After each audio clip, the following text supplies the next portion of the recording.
Praise Lord everyone. मैं pastor Michael Massey fellowship of Jesus ministry के अंदर आपका स्वागत करना चाहता हूं।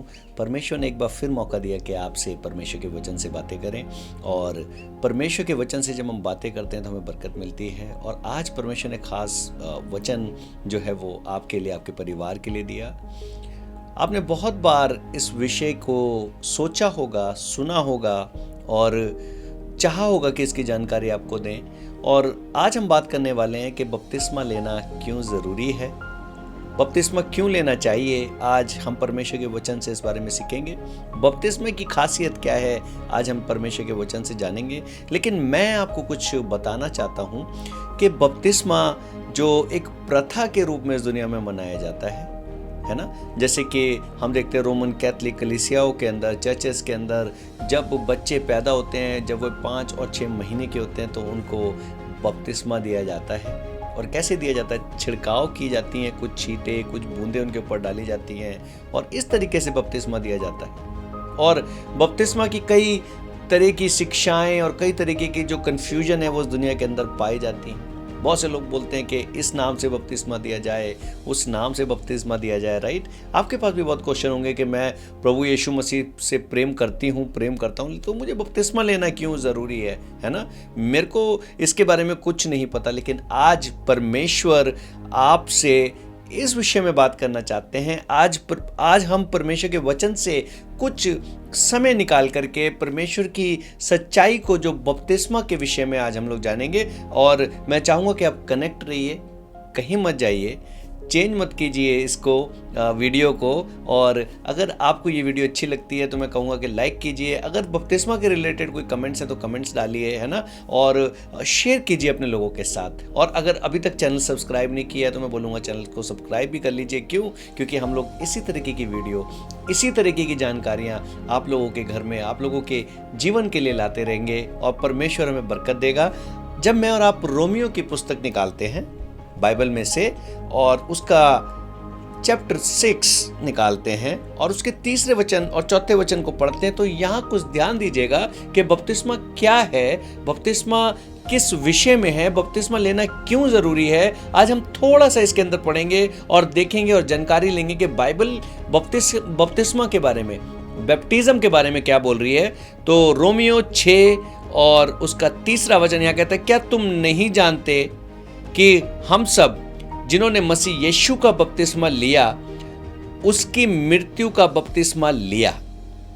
यहां पर 3 वचन के अंदर जब मैंने और आपने पढ़ा तो हमने क्या पढ़ा कि मैं और आप शायद नहीं जानते, शायद आप जानते भी होंगे, शायद आपका बपतिस्मा भी हो चुका होगा, लेकिन ये अच्छा समय है कि आप बपतिस्मे की खासियत को आज जानें। कि यहाँ पर परमेश्वर का वचन बता रहा है कि जो परमेश्वर ने मेरे को और आपको बपतिस्मा दिया तो वो एक कमिटमेंट है ना। वह एक परमेश्वर के सामने चिन्ह है, दुनिया के सामने चिन्ह है। क्या चिन्ह है वह दोबारा से मैं आपके लिए पढ़ूंगा। यहाँ लिखा है, क्या तुम नहीं जानते कि हम सब जिन्होंने मसीह यीशु का बपतिस्मा लिया उसकी मृत्यु का बपतिस्मा लिया। और 4 वचन में पढ़ेंगे, अतः उस मृत्यु का बपतिस्मा पाने से हम उसके साथ गाड़े गए, ताकि जैसे मसीह पिता की महिमा के द्वारा मरे हुओं में से जिलाया गया, वैसे ही हम भी नए जीवन की सी चाल चलें। आपने वचन पढ़ा मेरे साथ शायद, और आपने इस वचन को सुना पर समझ नहीं आया, राइट।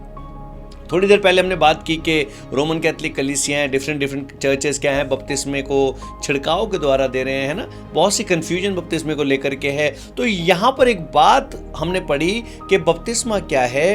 यीशु मसीह के द्वारा हमें इस बात को प्रकट करवाता है कि यीशु जैसे मारे गए, है ना, गाड़े गए, मतलब कब्र में रख दिए गए, और फिर 3 दिन मुर्दों में से जिंदा हो गए, राइट। तो यहां पर इस वचन को पढ़ने के दौरान मुझे एक बात समझ आ रही है, परमेश्वर की मर्जी समझ आ रही है कि जैसे परमेश्वर ने यीशु मसीह को मुर्दों के अंदर से वो मर गए थे, दबा दिए गए थे, गाड़ दिए गए थे, लेकिन परमेश्वर के सामर्थ के द्वारा यीशु मुर्दों में से जिंदा हो गए।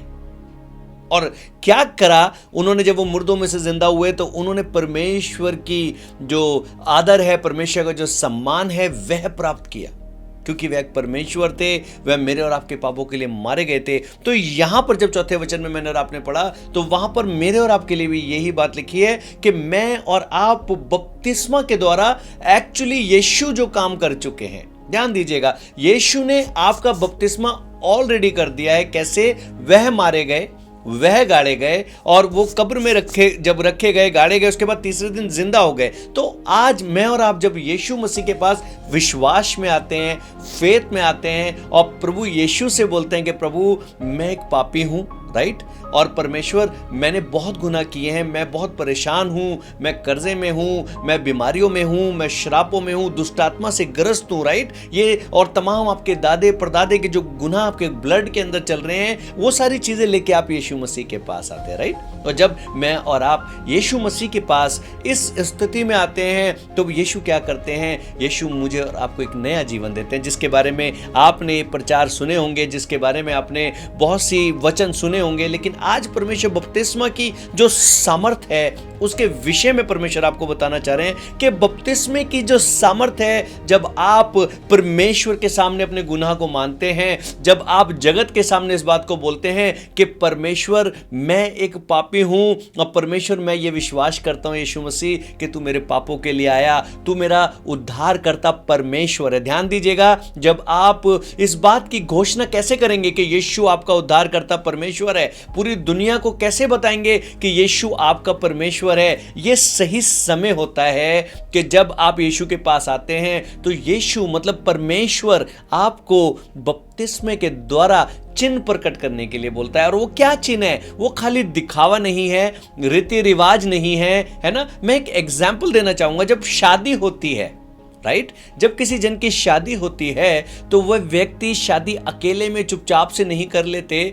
लेकिन वह शादी की कुछ प्रथाएं होती हैं, शादी के कुछ नियम होते हैं, लोगों को बुलाया जाता है, दिखाया जाता है और दुल्हन दूल्हा को अलग अलग तैयार किया जाता है, एक दूसरे के साथ कमिटमेंट में लाया जाता है ना। शादी को कहीं आपने सुना कि चुपके से अकेले में दोनों ने शादी कर ली और वो शादी हो गई? नहीं, शादी को पूरी रीति से पब्लिकली, पूरी तरीके से रिश्तेदारों को, समाज को, फ्रेंड्स को और गवर्नमेंट को, है ना, आपके देश की, आपकी सरकारों को भी बताया जाता है कि ये लोग शादी कर रहे हैं। अब लड़की का नाम जो है वो चेंज हो जाएगा और इन लोगों के जो एक संबंध है वो स्थापित हो जाएगा। तो इस चीज की घोषणा पब्लिकली की जाती है। आपको कुछ बात समझ आई? ऐसे ही परमेश्वर के इस रिश्ते को, इस कमिटमेंट को जो परमेश्वर आपके और मेरे साथ स्थापित करना चाहता है बपतिस्मे की छाप के द्वारा।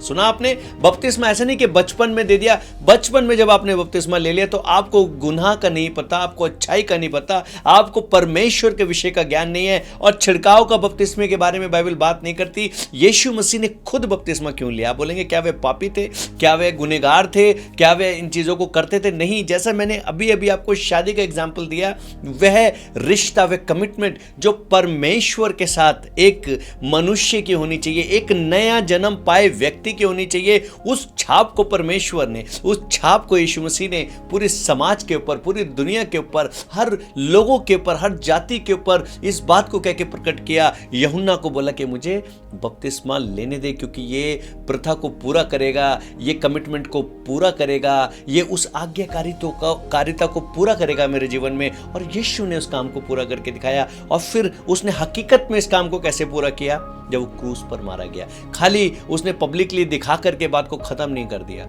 कि बस मेरा बपतिस्मा हो गया और मैंने खाना खा लिया, पार्टी कर ली। बाइबल बोलती है जैसे उसका बपतिस्मा हुआ, पानी से बाहर आया, बाइबल बोलती है कि पवित्र आत्मा उसे जंगलों में ले गया ताकि उसकी परीक्षा की जाए। वो 40 दिन तक फास्टिंग में रहा, तब उसके बाद परमेश्वर ने उसे भर दिया। जब मैंने और आपने इस वचन को पढ़ा रोमियो की पुस्तक के अंदर, तो मैंने और आपने क्या पढ़ा? वहां पर बोला है कि हम भी मसीह के साथ गाड़े गए। द मोमेंट आप पानी के अंदर जाते हैं तो आप एक्चुअली में मारे जाते हैं। सुनिएगा, ये एक नाटक नहीं है, ये एक प्रथा नहीं है, लेकिन एक सत्य है। अगर बपतिस्मा नहीं हुआ है तो मैं आपको इनकरेज करना चाहूंगा कि आप इस वीडियो को देख रहे हैं, पवित्र आत्मा ने आपको पूरी तरीके से कब्जे में ले रखा है और परमेश्वर आपको बपतिस्मा की सच्चाई बता रहे हैं कि जब आप पानी में जाते हैं, है ना, और पानी में जाते हैं तो वो पुराना सारा जो आपका पाप, वो पुराने जो आपके दादे परदादों की जो बीमारियां, वो पुरानी गंदगी, वो पुराने कपड़े, वो पुराना जीवन, पुराने कपड़े मतलब पुराना आपका वो जो कैरेक्टर है, वो उस पानी के अंदर जाकर के एक्चुअली मरता है। और जब आप उस पानी में से बाहर आते हैं तो आप वह व्यक्ति नहीं रहते जैसे कि आप गए थे, आप एक नए व्यक्ति बनकर के आते हैं। उसका एग्जाम्पल अभी अभी हमने पढ़ा कि परमेश्वर ने जब यीशु को मुर्दों में से जिंदा किया तो वह अलौकिक रूप से जिंदा होकर के बाहर आया। आपको शायद लगता होगा कि बपतिस्मा हो रहा है और बपतिस्मा से कुछ नहीं हो रहा है, लेकिन यहां पर लिखा है कि जैसे परमेश्वर ने, मैं दोबारा पढ़ना चाहूंगा चौथा वचन आपके लिए, और यहां लिखा है अतः उस मृत्यु का बपतिस्मा पाने से हम उसके साथ गाड़े गए, ताकि जैसे मसीह पिता की महिमा के लिए के द्वारा मरे हुओं में से जिलाया गया, वैसे ही हम भी नए जीवन की सी चाल चले। नए जीवन की सी चाल चले। आपको समझ आ गया मारा जाना, आपको समझ आ गया गाड़ा जाना, आपको समझ आ गया बपतिस्मा एक प्रथा है, एक काम है, एक कमिटमेंट है जो परमेश्वर के सामने, दुनिया के सामने है। और जब आप उसको ऐसा करेंगे और जब आप बपतिस्मा ले चुके हैं, अगर अभी तक आपने बपतिस्मा नहीं लिया लेकिन आप लेने की सोच रहे हैं, जब आप बपतिस्मा को लेते हैं तो परमेश्वर की वो महिमा आपके जीवन में भी नजर आनी चाहिए। परमेश्वर के काम, परमेश्वर की मर्जी आपके जीवन में भी नजर आनी चाहिए। मेरे भाई मेरी बहन, ये बपतिस्मा है ना। हम बाइबल में जानते हैं इस बारे में, पढ़ते हैं इस बारे में कि है ना, फिलिपुस नाम का एक परमेश्वर का दास था, है ना, और वह बाइबल बताती है कि चमत्कारिक रूप से खोजा नाम का एक लीडर हुआ करता था, एक बहुत अच्छा व्यक्ति था, अधिकारी था, और वह बाइबल को पढ़ रहा था, परमेश्वर के वचन को पढ़ रहा था। और बाइबल बताती है कि वो जो फिलिपुस है वो वहां पर उसके साथ, उसके रथ के साथ भाग रहा था। देखिए, एक चमत्कार हो रहा है, एक घोड़ा भाग रहा है, एक रथ चल रहा है, उसके साथ कोई व्यक्ति कैसे भाग सकता है ना। लेकिन उसने बोला तू क्या पढ़ रहा है बाइबल में से। फिलिपुस ने उस अधिकारी से उससे पूछा कि तू क्या पढ़ रहा है, तो उसने बताया मैं परमेश्वर के वचन के बारे में पढ़ रहा हूँ। तो उसने परमेश्वर के वचन से जो रहस्य हैं उसको बताने शुरू करे, और फिर उसने बोला कि क्या तू बपतिस्मा के लिए तैयार है।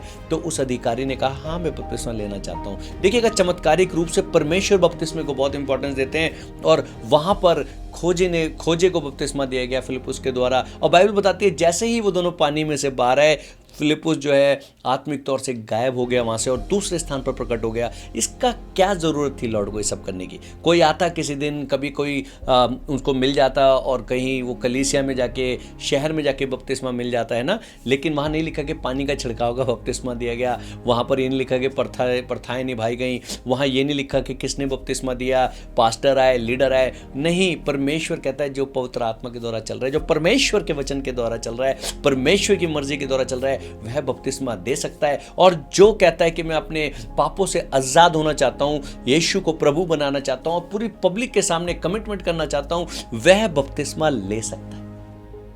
अद्भुत बात है। जब मैं और आप रोमियो की पुस्तक उसका 28 में पढ़ते हैं ना, तो वहां पर यीशु ने कहा जाओ और सब लोगों को जाकर के चेला बनाओ और बपतिस्मा दो।